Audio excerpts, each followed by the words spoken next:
Okay, so welcome to my presentation, to the presentation of my master thesis, Producing Food for Own Consumption, Types of Food Self-Provisioning in Austria. I was introduced already, my name is Elisabeth Bergthaler, and I know that the day is long already, so I try to get your attention by adding a bit lyric elements in my presentation. This is a picture of my aunt's harvest, but why do people like her invest time in self-provisioning of food? And considering her family, society, ecology, and economy, is it bad or good? My master thesis offers some response by identifying different pros and cons. Here you see the theoretical framework of mine. It's based on embedded economy and donut economics design. 3 levels Revith presents Earth society and economy with subsystems in the shown segments. To implement the inner drivers and make it more complex, I added the model of Schwarzwälder circumplex. For the typology, 5 experts are interviewed, 553 people my online questionnaire till the end pursued. With R, a multiple factor analysis I conducted and a hierarchical tree was constructed. 5 types I received there through. After the following slide, I would introduce them to you.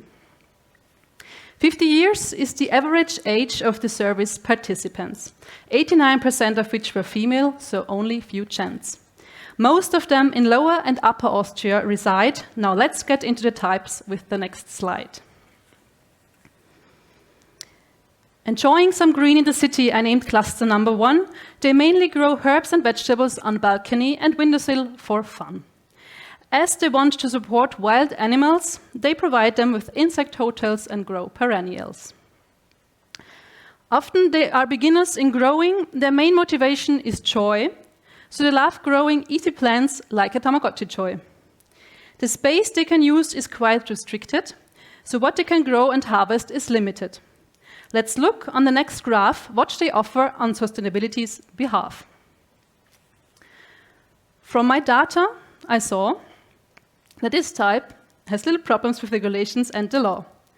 Chemical pesticides they barely use, and they have no gender imbalance issues. But their low production is a fact, so their self-provisioning activity has a low impact. Easy and fresh vegetables and fruits. I named the second type. They also grow herbs and vegetables, but also harvest fruits when they are ripe. In garden and on the balcony, their plants grow. For biodiversity, they offer perennials, compost, leaf trees, insect hotels, and meadow.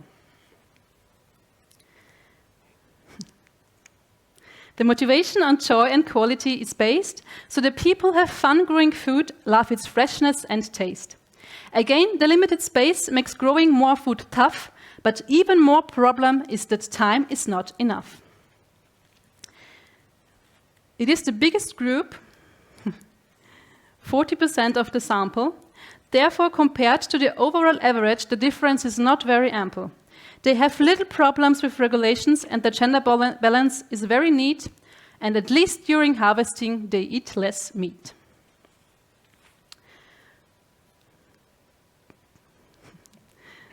Together for healthier food, I named cluster 3. They also grow herbs, vegetables, and fruits, as you can see. Using community gardens is characteristic, but they also use their balcony following the statistic. To support biodiversity, they use every edge by implementing perennials, compost, shrubbery, meadow, and hedge. Self-provisioning for them is induced by living healthy and knowing how their food is produced. To produce more, they would need more time, and again, more space would be fine. They have no problems with regulations, live healthier and share a lot, are mostly vegans, and use 100% nature-based pest control on their plot. But they have a low engagement regarding politics, and the high tap water usage could be mentioned by critics.